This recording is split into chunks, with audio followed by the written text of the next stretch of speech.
తో ఇంత ప్రయాసపడి ఈ కార్యక్రమాన్ని ఏర్పాటు చేసినటువంటి సహోదరుడు జేమ్స్కి ప్రభు పేరిట కృతజ్ఞతలు. నాతో పాటు వేదిక మీద ఉన్నటువంటి దైవజనులకి ప్రభు పేరిట శుభాలు తెలియజేస్తున్నాను. ఈ చర్చా వేదిక అన్నది ఒక వ్యక్తి మీద కక్షతో పెట్టింది కాదు. ఇది మొట్టమొదటిగా మనం అందరం ఈ లైవ్ ద్వారా ఎవరైతే వాక్యాన్ని అర్థం చేసుకోబోతున్నారో వాళ్ళందరూ కూడా ఆ వ్యక్తికి థ్యాంక్స్ చెప్పాలి. ఎందుకు థ్యాంక్స్ చెప్పాలి అంటే, మన మెదడు అన్నది ప్రతిరోజు మనకు తెలిసిన విషయాన్ని 10% మర్చిపోతుందంట. మనకు తెలిసిన విషయాన్ని ప్రతిరోజు అది మర్చిపోవడానికి ప్రయత్నం చేస్తుంది. కాబట్టి పదే పదే ఆ విషయాన్ని మనం జ్ఞాపకానికి తెచ్చుకోవాలి. బహుశా సువార్త అంటే ఏంటి అనే విషయం ఈ మధ్య ఎక్కడ జరిగిందో నాకైతే తెలియదు, కానీ అలా సువార్తను మరిచిపోయి ఎవరి దారిలో వారు వెళ్తున్నటువంటి ఈ తరుణంలో సువార్త అంటే ఏంటి అని మరొక్కసారి సువార్తను జ్ఞాపకానికి తేవడానికి కారణమైనటువంటి సహోదరుడికి ఈ వేదిక ముఖంగా నేను కృతజ్ఞత తెలియజేస్తున్నాను. ఇది కక్ష కాదు, ప్రేమ. ఎందుకంటే ఆ వ్యక్తి లేకపోయి ఉంటే ఇలాంటి చర్చా వేదిక జరిగి ఉండేది కాదు. నేను లోపల ఒకటి పెట్టుకొని బయట ఒకటి మాట్లాడలేదు. నిజంగానే ఆ రోజు ఫరో లేకపోయి ఉంటే దేవుని బాహుబలం ఈరోజు మనకు తెలిసి ఉండేది కాదు. ఆ రోజు ఇశ్రాయేలీల అవిధేయత పదే పదే కనబరచపోయి ఉంటే మనకు రక్షణ. దేవుడు ఇశ్రాయేలుని ఎంత ప్రేమించాడు, ఆ 40 సంవత్సరాల చరిత్ర మనకు ఉండేది కాదు, ఆత్మీయ పాటలు ఉండేటివి కాదు. కాబట్టి మరొక్కసారి ఈ వేదిక ముఖంగా క్రైస్తవ సమాజానికి సువార్త అంటే ఏంటి అనేది తెలియజెప్పడానికి కారణమైనటువంటి ఆ సహోదరుడి మీద నిజంగా నేను జాలితో కూడినటువంటి ప్రేమ. కనీసం ఈ చర్చ ద్వారానైనా తెలుసుకుంటాడేమో అనేటువంటి ఒక ఆశాభావంతో నేను ప్రారంభిస్తున్నాను. Thank you Suresh. ఒక్క మాట నేను జ్ఞాపకాన్ని తీసుకొని రావాలి. అంటే బైబిల్ చర్చా వేదిక అని మనం ఎప్పుడైతే ఈ పోస్టర్ పెట్టామో డిజైర్ ఆఫ్ క్రైస్ట్ వేదికగా, ఇటు ఈ అన్ని దేవతలకి జై కొట్టినటువంటి బ్యాచ్ కానీ, లేకపోతే మన ప్లాట్ఫామ్ మీద ఉన్న వాళ్ళు కానీ, మొత్తం అంతా ఈ లైవ్ ఇప్పుడు చూడడానికి ఒకే ఒక రీజన్ ఏంటంటే, ఇంతవరకు మనం మాట్లాడుకున్నటువంటి విషయాలు వినడానికి కాదు. మొట్టమొదట యారో మిస్ అయింది, టార్గెట్ మిస్ అయింది. టార్గెట్ ఏంటంటే, ఇప్పుడు అందరూ ఎందుకు ఈ లైవ్ చూస్తున్నారు అంటే, అటువైపు అన్ని జనులకు జైకొట్టిన వాళ్ళు చిన్నోళ్ళు కాదు, పెద్దోళ్ళే. ఎవరికి సంబంధించిన అనుచర గణాంగం వాళ్ళకు ఉంది. అయితే ఇక్కడ వాక్యానుసారంగా దాన్ని మనం ఖండించాల్సిన పరిస్థితి అదొక్కటే ఉంది. ఇప్పుడు మనం గంటలు మనం సిద్ధాంతం మాట్లాడినా సరే రుచించదు, మనకు కూడా రుచించదు. ఇక్కడ మనం ఏవైతే రాసుకున్నామో వీటి గురించి తెలియాలి. మొట్టమొదట బైబిల్ చర్చా వేదికని పెట్టి మనం అన్ని జనులను ఎలా రక్షించాలి క్రైస్తవుడు అని అన్నప్పుడు, రక్షణ అన్నది సువార్త ద్వారా వస్తుంది. మీరు సర్వలోకానికి వెళ్ళి సర్వ సృష్టికి సువార్తను ప్రకటించండి, నమ్మి బాప్తిసం పొందేవాడు రక్షింపబడతాడు, నమ్మని వానికి శిక్ష విధించబడుతుంది. ఇంతకీ సువార్త అంటే ఏంటి అనేది సువార్త ప్రకటించడానికి పంపబడిన వారికి తెలియని కారణం చేత ఏంటేంటో చెప్పడం ప్రారంభించారు. ఇంతకు సువార్త అంటే ఏంటి అన్నది మనకు తెలిస్తే ఆ సువార్త చెప్పే దాంట్లో జీవితం అయిపోతుంది. సువార్త అంటే ఏంటో తెలియక, ఇంకేం చెప్పాలో తెలియక, అటు న్యూస్ పేపర్లు చూసి వచ్చే కరెంట్ అఫైర్ని వాక్యాన్ని తగిలించి, లేకపోతే రకరకాల విశ్వాసాల్లోనికి వెళ్ళి, అంటే ఎవరికి తోచినట్టుగా వాళ్ళు చెప్పడం ప్రారంభిస్తున్నారు. మీకు చిన్న ఉదాహరణ చెప్తాను. నా ఫ్రెండు ఎగ్జామ్కి ప్రిపేర్ కాలే, వాడు ఎగ్జామ్కి అప్పీర్ అయ్యాడు. ప్రశ్న, సముద్రం వలన ఉపయోగాలు ఏంటి? 8 మార్కులకి ప్రశ్న వచ్చింది. వీడు చదవలే, వదిలిపెడితే మార్కులు రావు. సముద్రం వలన ఉపయోగాలు, సబ్ హెడ్డింగ్. పాయింట్ నెంబర్ 1, సముద్రం వల్ల చాలా ఉపయోగాలు ఉన్నాయి. పాయింట్ నెంబర్ 2, సముద్రం ఎన్నో రకాలుగా ఉపయోగపడుతుంది. పాయింట్ నెంబర్ 3, సముద్రం ఎంతోమందికి ఉపయోగపడుతుంది. పాయింట్ 4, సముద్రం లేకపోతే మనం బ్రతకలేం. పాయింట్ 5, సముద్రం చాలా గొప్పది. మొత్తం 8 పాయింట్లు రాశాడు. ఇంతకీ ఏం రాశాడా అంటే ఏమో, రాశాడా అంటే రాశాడు. ఈరోజు సమాజంలోకి వెళ్తున్నాం, సువార్త పేరుతో చెబుతున్నాం. ఇంతకీ ఏం చెప్తున్నాం అంటే చెప్పేవాడికి తెలియదు, ఫస్ట్ వినేవాడికి ఏం తెలుస్తుంది. 2 పదాలని నేను పరిచయం దలుచుకున్నాను. ఒకటి ఏంటంటే గాస్పల్, రెండవది ఏంటంటే కౌన్సిలింగ్. మనకంటే అద్భుతంగా కౌన్సిలింగ్ ఇచ్చేవాళ్ళు ఉన్నారు. సారా తాగొద్దని, వ్యభిచారం చేయొద్దని, మనకంటే అద్భుతంగా. ఒకవేళ మనం కౌన్సిలింగ్ చెప్పడానికే సమాజంలోకి వెళ్ళేటట్టుగా ఉంటే ఈ బైబిల్ మనకు అక్కర్లేదు. బైబిల్లో కౌన్సిలింగ్ లేదు. బైబిల్లో ఉన్నది గాస్పల్. నీతిమంతులు లేడు, ఒక్కడు లేడు, ఏ భేదం లేదు, అందరూ పాపం చేసి దేవుడు అనుగ్రహించే మహిమను పొందలేకపోతున్నారు. కాబట్టి నమ్మేవారు ఆయన కృపచేతనే. అంటే యేసు ప్రభు సిలువ తప్ప ఈ ప్రపంచానికి మరో దారి లేదు అని ఎదురుగా ఉన్న వ్యక్తికి ఒప్పింపజేయడమే సువార్త. అంటే అది మత సంబంధమైన వ్యక్తులు కానీ లేదా మతానికి దూరంగా ఉన్న వాళ్ళకి ఎవరైనా సరే యేసు ప్రభు సిలువ తప్ప ఇంకో దారి లేదు. రోడ్డు మీద యాక్సిడెంట్ అయింది, కాలు చేయి తెగిపడి రక్తంలో పొరులాడుతున్నాడు. వాడికి ఇప్పుడు ఏం చెప్పాలి? వాడికి ఏం కావాలి అర్జెంటుగా? ఎప్పుడంటే అంబులెన్స్ కావాలి, అంబులెన్స్ పిలవాలి, అంతే. ఇక ఏ సమాచారం వద్దు. ఈ ప్రపంచం రకరకాల మార్గాల్లో నాశనానికి సిద్ధమైంది. వారి దగ్గరికి సువార్త వెళ్ళాలి. అంటే ప్రభువైన యేసుక్రీస్తు వారి మరణ, సమాధి, పునరుద్ధానాలు వెళ్ళాలి. అవి వారికి అర్థం కావాలి. యేసు ప్రభు సిలువకి వారికి సంబంధం ఏంటో వారికి అర్థం కావాలి. ఆ అర్థం చేయించేదానికి నా జ్ఞానాన్ని నేను ఎలా ఉపయోగిస్తున్నాను, మీ జ్ఞానాన్ని మీరు ఎలా ఉపయోగిస్తున్నారు, నేను ఏ దృష్టాంతాలు తీసుకున్నాను, మీరు ఏ దృష్టాంతాలు తీసుకుంటున్నారు. ఎప్పుడైతే పేతురు ప్రసంగం చేశాడో విన్నటువంటి వ్యక్తులు, సహోదరులారా మేమేం చేయాలి, ఎందుకంటే వారు హృదయంలో పొడవబడి అని ఉంటుంది అక్కడ. అంటే ఆయన మాట్లాడుతున్నప్పుడు వాళ్ళు పొడవబడ్డారు. ఏం చెప్పాడు అక్కడ అంటే, మీరు సిలువ వేసిన ఈ యేసునే దేవుడు క్రీస్తుగాను ప్రభువుగాను నియమించాడు, ఇది ఇశ్రాయేలు వంశం అంతా రూఢిగా తెలుసుకోవాలి. అంటే యేసు ప్రభు ప్రాణత్యాగం అన్నది డైరెక్ట్గా నాకే సంబంధం ఉంది అనేది నాకు తెలిసినప్పుడే నేను ఆయన పాదాల చెంత సాగిలపడతాను. అది తెలియనప్పుడు కౌన్సిలింగ్ చేస్తున్నాం, క్రిస్టియన్ కౌన్సిలింగ్ చేస్తున్నాం, బైబిల్ని ఆధారం చేసుకుని కౌన్సిలింగ్ చేస్తున్నాం. ఏదో చెబుతాం, దానికి సంబంధించిన లేఖనాన్ని చూపెడతాం. ఇది కాదు కౌన్సిలింగ్ అంటే. ఏది తీసుకున్నా యేసు ప్రభు శిలువ దగ్గరకు వచ్చి ఆగినప్పుడు దాన్ని సువార్త అంటాం. సువార్త అన్నది ఇంక్లూజివ్ కాదు, ఎక్స్క్లూజివ్. సువార్త అన్నది ఎక్స్క్లూజివ్. యేసు ప్రభు శిలువ మీద ప్రాణం పెట్టి తిరిగి లేచిన తర్వాత మీరు సర్వలోకానికి వెళ్ళి సర్వసృష్టికి సువార్త చెప్పండి అన్నాడు. అంటే సర్వ ప్రపంచానికి కావాల్సిన సమాచారం ఈ 12 మంది దగ్గర తప్ప ఇంకెవరి దగ్గర లేదు. తర్వాత యోధాస్థానంలో వేరే వాళ్ళు వచ్చారు కదా. అంటే సర్వ ప్రపంచానికి కావాల్సిన సమాచారం ఈ 12 మంది దగ్గర తప్ప ఇంకెవరి దగ్గర లేదు. అంటే ఇది ఎక్స్క్లూజివ్ ఇన్ఫర్మేషన్. ఇది మిగతా ఎవరికి తెలియదు.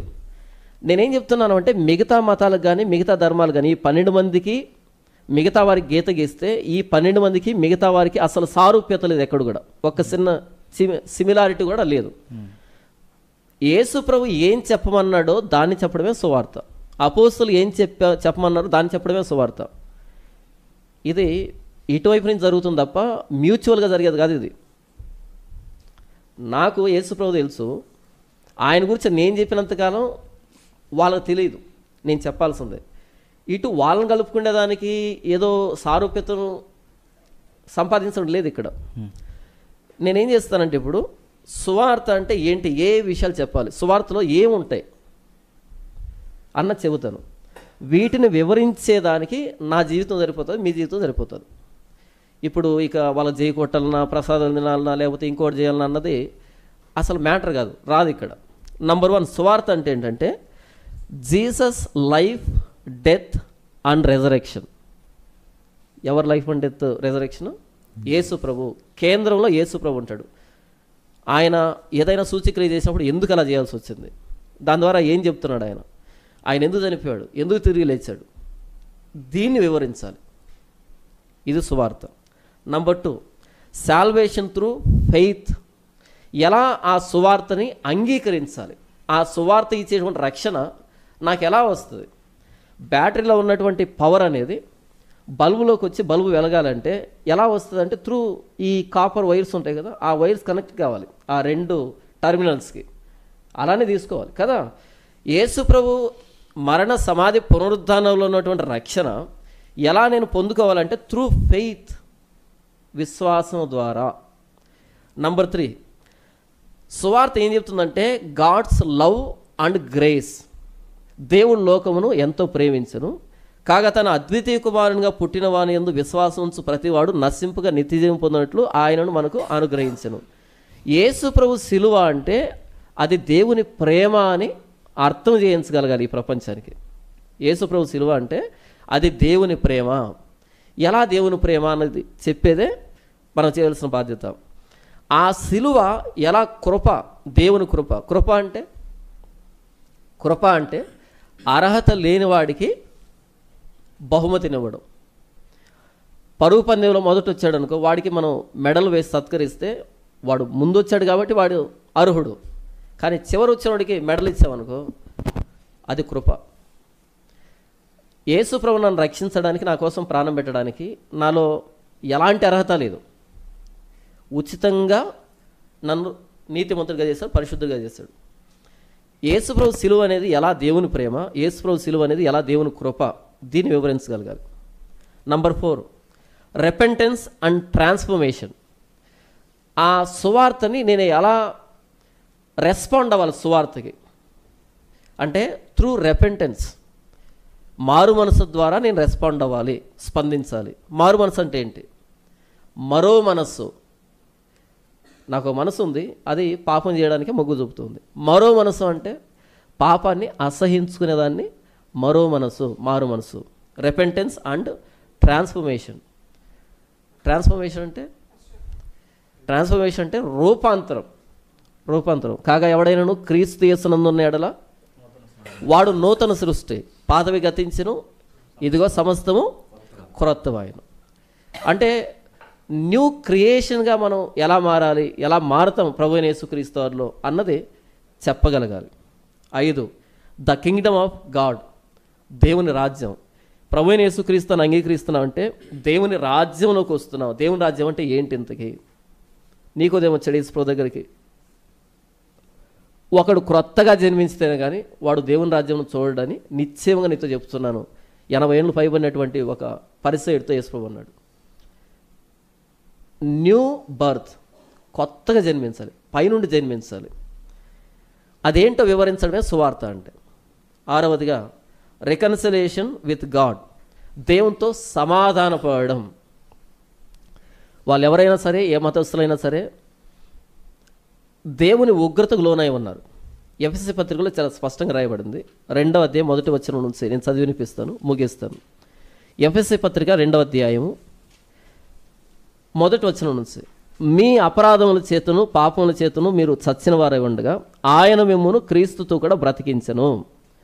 మీరు వాటిని చేయొచ్చు వాయుమండల సంబంధమైన అధిపతిని అనగా అవిధేయులైన వారిని ఇప్పుడు ప్రేరేపించు శక్తికి అధిపతిని అనుసరించి ఈ ప్రపంచ ధర్మం చొప్పున మునుపు నడుచుకుంటారు. వారితో కలిసి మనమందరమును శరీరం యొక్కయు మనస్సు యొక్కయు కోరికలను నెరవేర్చుకొనుచు మన శరీరాశలను అనుసరించి మునుపు ప్రవర్తించుచు కడమ వారి వలనే స్వభావ సిద్ధముగా దైవోగ్రతకు పాత్రమై ఉంటుంది. అక్కడ చూడండి, కడమ వారి వలనే అంటే ఇప్పుడు మనం యేసు ప్రభువులో రక్షణ పొందాం, కానీ రక్షణ పొందకముందు వారి వలన అంటే మొత్తం అందరమును స్వభావ సిద్ధముగా దైవోగ్రతకు పాత్రులమే. స్వభావ సిద్ధంగా అంటే స్వభావం ఎప్పటి నుంచి వచ్చింది? By nature we are children of earth అని ఉంటుంది అక్కడ. By nature. మీరు ఇల్లు చదువుతూ ఉన్నప్పుడు ఓ చిన్న తేలు పిల్ల కనిపించింది అనుకోండి, ఏం చేస్తారు? వెంటనే అయ్యో అభంశము తెలియనప్పుడు తేలు పిల్ల అని వదిలిపెడతారేంటి? దాన్ని చూడగానే కాలుతో నలిపేస్తాం కదా, చెప్పు కాలుతో నలిపేస్తాం, లేదా చీపురు తిరిగేసి కొడతాం. ఏమైంది? ఏం చేసింది అది? చిన్న పిల్ల ఏం చేసిందని కొట్టి చంపావు. లేదా చిన్న పాము పిల్ల కనిపిస్తే ఏం చేసిందని కొట్టి చంపుతున్నావు. స్వభావ సిద్ధంగా అది ఉగ్రతకి పాత్రురాలు. దాని నేచర్ అది, దాని జన్మే అది కదా. స్వభావ సిద్ధంగా మనం దైవోగ్రతకు పాత్రులమే అందరం. వాళ్ళు ఎవరైనా ఎంత నిష్ఠగా ఉన్నా, ఎంత పాపంలో ఉన్నా అందరం దేవుని ఉగ్రతకు పాత్రులమే. కాబట్టి దేవునితో సమాధానపడండి అని చెప్పేదే సువార్త. ఆ సమాధానం ఎలాగంటే ఆయన కుమారుడైన ప్రభువైన యేసుక్రీస్తు వారి సిలువను అంగీకరిస్తే దేవునితో సమాధాన పడతాం.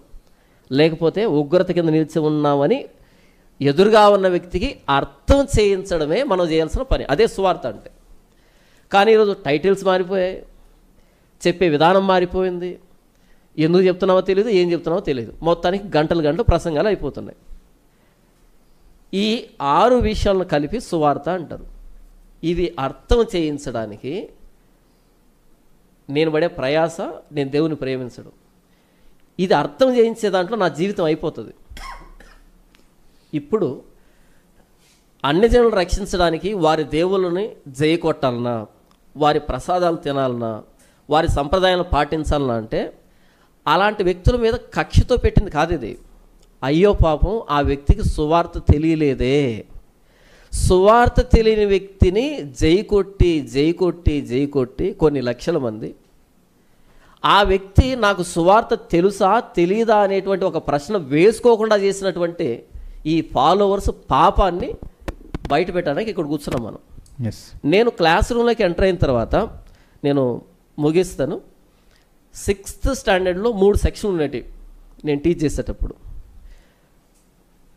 సెక్షన్ సి ఉండేది. వాళ్ళు ఏంటంటే ఎలాగైతే పెళ్లి చూపుల్లో పెళ్లి కుమార్తె కాబోయే పెళ్లి కుమార్తె తలదించుకుంటుంది అలాగ ఉంటారు. క్లాస్లోకి ఎంటర్ కాగానే పొరపాటు కూడా కన్నులు ఎత్తి చూడరు. ఎందుకు చూడరు అంటే పైకి ఎత్తి చూస్తే ఏమడుగుతాడో ఏమో అని. ఎందుకంటే చింతమొత్తులు అంటారు కదా, అలా ఉండేవాళ్ళు. సెక్షన్ ఏకి వెళ్ళాలంటే నాకు భయం వేసేది. వాళ్ళని ఐఐటి బ్యాచ్ అనేవాళ్ళు. వాళ్ళు అడిగే ప్రశ్నలు చాలా పెద్దవి. వాళ్ళు ఖాళీగా ఉన్న సమయంలో ఏ జబర్దస్తో ఇంకోటి చూడకుండా ఐఏఎస్ వాళ్ళకి ఇంటర్వ్యూ జరుగుతుంది కదా, అవి చూసేవాళ్ళు. అక్కడ ఐఏఎస్లు అడిగిన ప్రశ్నలు పట్టుకొచ్చి నన్ను అడుగుతారు. ఇప్పుడు నేను ఎలా వెళ్ళాలి? 45 నిమిషాలు లెసన్ చెప్పడానికి ముందు రోజంతా కూర్చుండేవాళ్ళని. భయం, అంతమందిలో పరువు పోతుందేమో అని. సెక్షన్ బికి వెళ్ళాలంటే ఓకే, వాళ్ళ టెక్స్ట్ బుక్లో ఉన్న దాన్ని ప్రిపేర్ అయితే సరిపోద్ది అనేటట్టుగా వెళ్ళేవాడిని. సెక్షన్ సి కంటే టెక్స్ట్ బుక్ లేకుండానే, చాక్ పీస్ లేకుండానే మనం ఎలా వెళ్ళినా సరే వాళ్ళు అసలు చూస్తే కదా మన వైపు చూడరు. ఈ సెక్షన్ సిలో మనం ఏం చేసినా చెల్తుంది, సెక్షన్ ఏలో కుదరదు. ఈరోజు ఈ హైందవ దేవుళ్ళకి జై కొట్టి దాన్ని మరలా సమర్థించుకుంటూ మరలా నిజమని నిరూపించేదానికి ఇంత శతవిధాల ప్రయత్నం చేస్తున్న వ్యక్తి ఆ వీడియో కింద కామెంట్లు చూడండి, బాధ అనిపిస్తుంది, ఏడుపు వస్తుంది. ఏంట్రా ఇంత చిన్న విషయం కూడా అర్థం కాకుండా మరలా సపోర్ట్ చేస్తున్నారని బాధ అనిపిస్తుంది. ఎప్పుడైతే నన్ను ప్రశ్నించడో పిల్లవాడు, నేను సిద్ధపడడానికి నాకు అవకాశం లేదు. నేను ఏం చెప్పినా చెల్లుబాటు అవుతుంది. ఎప్పుడైతే నన్ను ప్రశ్నిస్తాడో నేను సిద్ధపడతాను. ఇక్కడ హైందవ దేవుళ్ళు జై కొట్టినటువంటి ఆ వ్యక్తిది కాదు తప్పు. ఇక్కడ ఆ వ్యక్తికి జై కొడుతున్నా, ఆ వ్యక్తికి ఇంకా జై కొడుతున్న ప్రతి వాడి పాపం ఇది. ప్రతి వాడి పాపం ఇది. ఆ వ్యక్తి ఇప్పుడు ఈ రక్షణ లేదనే విషయం ఆ వ్యక్తి ఆలోచించుకునేదానికి అవకాశం ఎవడు ఇచ్చాడు? ప్రశ్నించేవాడు ఉంటే కదా ఆ వ్యక్తి కాసేపు కూర్చొని ఆలోచిస్తాడు. ఎప్పుడైతే ఆ వ్యక్తి జై కొట్టాడో మొదలు పెట్టాం మొట్టికాయలు వేయడం. ఒక వీడియో అంటే అందరూ స్పందించేటప్పటికి వాస్తవానికి నాకు ఏ అభ్యంతరం లేదు, కానీ మీకోసం క్షమాపణ చెప్తున్నా. టోన్ మారిందా? మొదటి రోజు ఏమన్నాడు? బైబిల్లో శద్రకు ఎవరు, దానియేలు ఎవరు ఏదో తెలియనట్టుగా. అయితే రిపీటెడ్గా ప్రశ్నిస్తుండేటప్పటికీ ఆ ప్రశ్నలు కొంతమంది విన్నారు. ఆ వ్యక్తి సంఘంలో సభ్యులు వాళ్ళు కూడా అనుమానంగా చూశారు, ఇదేదో తేడాగా ఉంది అని. అప్పుడు వచ్చి మీకోసం క్షమాపణ చెప్తున్నా అన్నాడు. ఇది కొనసాగితే ప్రశ్నించడం, నిజంగా ఆ వ్యక్తి మోకరించి క్షమాపణ అడుగుతాడు దేవుణ్ణి, ప్రభువా క్షమించు అని. ప్రశ్న లేదు కాబట్టి ప్రతి దాన్ని సమర్థిస్తున్నారు కాబట్టి ఆ వ్యక్తి నాశనాన్ని వీళ్ళే కోరుకుంటున్నారు, వీళ్ళ నాశనాన్ని వాళ్ళు కోరుకుంటున్నారు. నేనేం చెప్తున్నాను అంటే సువార్త అనేది తెలియని వ్యక్తి వచ్చి వేదిక మీద ప్రసంగం చేస్తే దాన్ని జై కొట్టినంత కాలం ఈ వ్యక్తి సువార్త అంటే ఏంటి ఈ వ్యక్తికి ఎలా తెలుస్తుంది? ఈ కెమెరా ముఖంగా ఈ వ్యక్తికి నేను నేరుగా చెప్తున్నా, అంటే తెలియదు, ఇది ఎవరికి ప్రపంచానికి తెలియదు. బహుశా అది 2012, 2013 అనుకుంటాను. నేను యేసుప్రభువుని నమ్ముకుంది 2011లో. ఈ వ్యక్తి అప్పుడే రంజిత్ తోపేరు మీద ఒక కౌంటర్ వీడియో చేశాడు. అవును అవును, మీకు గుర్తుందో లేదో? గుర్తుంది, పక్కన కూడా మేము ఉన్నారా? Very good. రంజిత్ తోపేరు మీద కౌంటర్ చేశారు. ఆ కౌంటర్ చేస్తే అది బాగా సెన్సేషన్ అయింది. ఇక ఈ బీఓయూకి సంబంధించినటువంటి ఈ బ్యాచ్ ఉంటుంది చూసారా, ఆకాశానికి ఎత్తేసారు, మనోడు మామూలుగా మాట్లాడలేదు అని చెప్పి.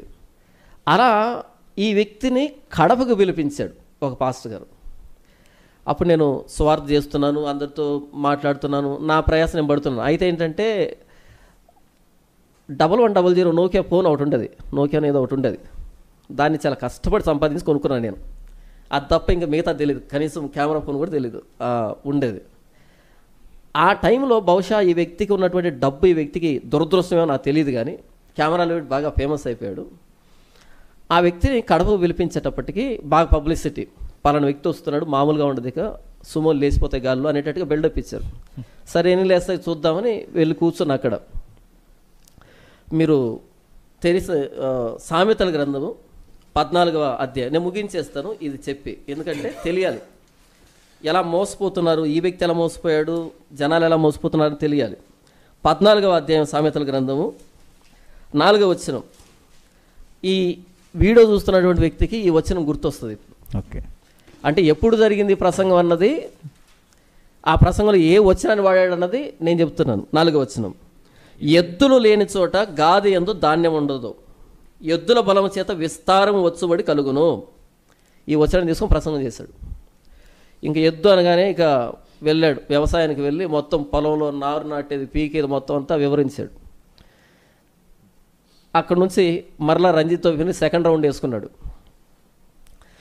అది ఒక టౌన్లో పెట్టారు మీటింగు, ఒక వీధిలో. అందరూ సీరియల్స్ పెట్టుకొని చూస్తున్నట్టుగా నటిస్తున్నారు తప్ప చెవి ఇటువైపు వేశారు. పెద్ద పెద్ద సౌండ్ సిస్టమ్ పెట్టి మాట్లాడుతున్నారు. ఈయన వాయిస్ చాలా పెద్దగా ఉంటుంది, ఈ సౌండ్ స్పీకర్ ఒకటి చాలా గట్టిగా వినపడుతుంది సమాచారం. ఆ కుర్చీలో కూర్చొని బాధపడ్డాను. అప్పట్లో బాగా డబ్బు ఇచ్చి పిలిపించారు. ఇక్కడ నుంచి కడప అంటే చాలా దూరం కదా, ఆ ఫ్యూయల్కి ఆ ఖర్చుకి పెద్ద హంగా ఉంటుంది కదా. ఇంత డబ్బిచ్చి పిలిపించింది ఈ సామెతల గ్రంథం 14:4 వివరించుకోవడానికి. ఏంటి తెలియదా మీకు? ఎప్పుడు పొలంలో పని చేయలేదా? పొలంలో పని చేయలేదా? ఎద్దులు ఎలా పని చేస్తాయి తెలీదా? వ్యవసాయంలో పని తెలీదా? ఇదంతా యేసుప్రభు సిలువ అనే మాట వచ్చింటే ఒట్టు, యేసుప్రభుని పాపాల కోసం ప్రాణం పెట్టాడని చెప్తే ఒట్టు. బాధ అనిపించింది. ఎందుకంటే నా ఎదురుగా ఉన్నటువంటి ఆడియన్స్ ఎవరైతే ఉన్నారో ఒక్కొక్కడు ఒక పాపంలో ఉంటాడు. వ్యవసాయం గురించి వినడానికి రాలే, రంజిత్ తోపేరు మీద కౌంటర్ కోసం రాలే. ఆ పాపం యేసు ప్రభు ఎలా తీసివేస్తాడు, ఎలా ఆదరిస్తాడు అనేదానికి వచ్చారు ఆడియన్స్. బాధ అనిపించింది. అంటే అప్పుడు అర్థమైన విషయం ఏంటంటే ఈ వ్యక్తికి సువార్త అంటే ఏంటో కూడా తెలియకుండా ఇలాంటి వ్యక్తిని వేలకు వేలిచ్చి పిలిపించినప్పుడు ఆ వ్యక్తి బాగుపడడానికి ఎక్కడ ఆస్కారం ఉంది? ఎవరిచ్చారు ఆస్కారము? అది అయిపోయిన తర్వాత మరలా మీటింగ్, మరలా మీటింగ్, మరలా మీటింగ్, మరలా మీటింగ్, మరలా మీటింగ్. ఎప్పుడు కూర్చొని ఆలోచించాడు ఈ వ్యక్తి? ఎవరా ఆ అవకాశాన్ని ఇచ్చారు? చెడగొట్టారు. అప్పటి నుంచి సువార్త అంటే ఏంటో తెలియకుండా చెడగొట్టారు. గట్టిగా అరిస్తే అది వాక్యం అవుతుందా? తొడలు కడితే వాక్యం అవుతుందా? కౌంటర్లు ఇస్తే వాక్యం అవుతుందా? సువార్త అవుతుందా? అలా ఆ వ్యక్తికి ఆలోచించుకునే సమయం ఇవ్వకుండా ప్రతిరోజు వాడు కనబడగానే ఫోన్ కాల్ వచ్చి ఊగిపోయి వస్తున్నాడు. దాన్ని కూడా ఈ మధ్యకాలంలో షార్ట్ వీడియో చూసా అన్న, వెరీ పవర్ఫుల్ అని చెప్తున్నా. Very powerful. దాన్ని జాడ్యం అనాలా లేకపోతే ఏమనాలన్నా అనాలి. అంటే సువార్త ఎవరు చెప్పాలంటే పలానా 2 అక్షరాలు తగిలించుకున్నావు, 3 అక్షరాలు తగిలించుకున్నావు. ఇలా ఆ వ్యక్తికి సువార్త అంటే ఏంటో తెలియకపోయినా సరే వెంటనే వేదికలు ఇచ్చి కనీసం ఆలోచించుకునే పరిస్థితి లేకుండా ఈరోజు లక్షల మంది సబ్స్క్రైబర్స్ వచ్చి అలా ఒక్క ప్రకటన చేయగానే లక్షల రూపాయలు, కోట్ల రూపాయలు వచ్చేసి ఇష్టం వచ్చే పనులన్నీ చేస్తూ పెద్దవాడిని చేసి ఇప్పుడు ఆ వ్యక్తి మాట్లాడుతున్న ప్రతి మాటకి ఇదిగో ఇలాంటి చర్చా వేదికలు మనం పెట్టుకోవాల్సిన పరిస్థితి. ఇలా చర్చా వేదిక పెట్టి ఇది తప్పురా అన్నా సరే మరలా మనమే బలి కావాల్సిన పరిస్థితి. మీరు గమనించండి, కేఆర్టీవీలో ఈ వ్యక్తి ఇంటర్వ్యూకి వెళ్ళినప్పుడు రీప్లే చేసుకో వినండి. ఆ వ్యక్తి వాళ్ళ దేవుడిని ప్రస్తావించి జై కొట్టాడు. జై కొట్టగానే ఈ వ్యక్తి జై అనగానే ఆ వ్యక్తి షాక్ అయ్యాడు. నేను వింటున్నది నిజమా అని షాక్ అయ్యాడు. ఎవరు యాంకరు? అది చాలు, ఇక్కడ దాకా అక్కర్లేదు. బైబిల్ తెరిచి ఇంత పెద్ద చర్చా వేదిక అక్కర్లేదు. దాన్ని ఒక్కసారి రిపీట్ చేసుకుంటే జై కొట్టనగానే ఆ వ్యక్తి జై కొట్టగానే ఆ వ్యక్తి షాక్ అయ్యాడు. Literally he was shocked. ఇంత దూరం ఎందుకు? ఇప్పుడు మరలా ఇది తెరిచి కూడా చెబుతూ ఉంటే మరలా మన కౌంట్స్ వస్తున్నాయంటే ఇక వీళ్ళకి మనస్సాక్షి ఎక్కడుంది? వాత వేయబడిన మనస్సాక్షి వాత వేయబడింది. కాబట్టి ఇక్కడ ప్రశ్న ఏంటంటే, ఈ ప్రబుద్ధుడు చేసినటువంటి ఈ పని వాక్యం సమర్థిస్తుందా లేదా? ఇదే ప్రశ్న. ఎందుకు ఈ వ్యక్తి ఇలాంటి విపరీతమైన ధోరణకు వెళ్తున్నాడంటే, ఎవరో శ్రీలంకలో వ్యభిచారం చేసిందంట ఆ తల్లి. ఆ తల్లిని దేవుడు అర్థం చేసుకుంటాడంట. సరే, దేవుడు అర్థం చేసుకుంటాడు, ఇక మనకెందుకు వ్యభిచరింపకూడదని ఆజ్ఞ? ఆ కింద కామెంట్ వచ్చింది, బిడ్డల ఆకలి తీర్చడానికి ఆ తల్లి వెళ్ళి వ్యభిచారం చేసింది కాబట్టి దేవుడు అర్థం చేసుకుంటాడు అని చెప్పాడు ఈ వ్యక్తి. కింద కామెంట్ ఏంటి తెలుసా? అన్న, ఆ బిడ్డలకి రేపు ఆకలి కాదా అని. ఈరోజు బిడ్డలకు ఆకలి అయింది, వెళ్ళింది ఆ తల్లి, వ్యభిచారం చేసింది. వ్యభిచారం కాదంట, దేవుడు అర్థం చేసుకుంటాడంట. మొత్తానికి తిండి కింద తీసుకొచ్చి వంటకం చేసింది. మరి రేపు ఆకలి కదా ఆ బిడ్డలకి? ఎల్లుండి ఆకలి కాదు, ఆ తర్వాత ఆకలి కాదు, దాన్నే కదా వ్యభిచారం అంటాము. ఇక్కడెక్కడో మీటింగ్ పెట్టాడు, వడ్డీ వ్యాపారం నిజం అన్నాడు, వడ్డీ వ్యాపారం చేయొచ్చు అన్నాడు. తర్వాత నయమాన్ని కూర్చున్నటువంటి సందర్భాన్ని చెబుతా అన్నాడు. నయమాను చేతి మీద ఆ యజమానుడు అనుకుని నమస్కారం పెట్టినప్పుడు ఎలీషా పర్మిషన్ ఇచ్చాడంట. ఎలీషానే కదా, ఎలీషా పర్మిషన్ ఇచ్చాడంట అని చెప్పు. ఒక్క నిమిషం ముగించేస్తాం, 5 minutes. ముగించొద్దు మీరు, అంటే అవుట్ ఆఫ్ టాపిక్ అవుతుంది. నెక్స్ట్ ఆ ప్రశ్నలోనికి మనం వెళ్దాం. ఒక్క నిమిషం ఫినిష్ చేస్తాం. ఓకే. ఇక్కడ దేవుడికి నమస్కారం పెట్టిన ఒక సీక్రెట్గా ఉన్న క్రిస్టియను దేవుడు అర్థం చేసుకుంటాడు అనేటువంటి బోధ. ఇలా మొట్టమొదటిసారి శ్రీలంక దగ్గర ఆగి ఉంటే రెండోది వచ్చిండదు కదా. అంతకంటే ముందు వడ్డీ వ్యాపారం దగ్గర ఆగి ఉంటే ప్రశ్నించుంటే అందరు కలిసి రెండోది వచ్చిండదు కదా. ఇలా ఏంటంటే ఆ వ్యక్తి చెప్తున్న ప్రతి దానికి జైకొట్టేవాళ్ళు ఎక్కువయ్యేటప్పటికీ కనీసం ఆ వ్యక్తికి కూడా కూర్చొని ఆలోచించే సమయం లేకుండా పోయింది. ఇంతవరకు నేను ఏం చెప్పాను అంటే, సువార్త అనేది ఈ పర్టికులర్ పర్సన్కి తెలియని కారణం చేత ఏం చెప్పాలో తెలియక ఏంటేంటో చెబుతున్నాడు. సో సువార్త అంటే ఏంటి అన్నది మనం చెప్పగలిగితే ఈ చర్చా వేదికలో కనీసం దీన్ని చూసైన ఆ వ్యక్తి సువార్త తెలుసుకుంటాడు అన్నది నా చిన్న ఆశ. Okay, thank you. కొంచెం ఎక్కువ సమయం తీసుకున్నాను. అలా ఏం లేదు.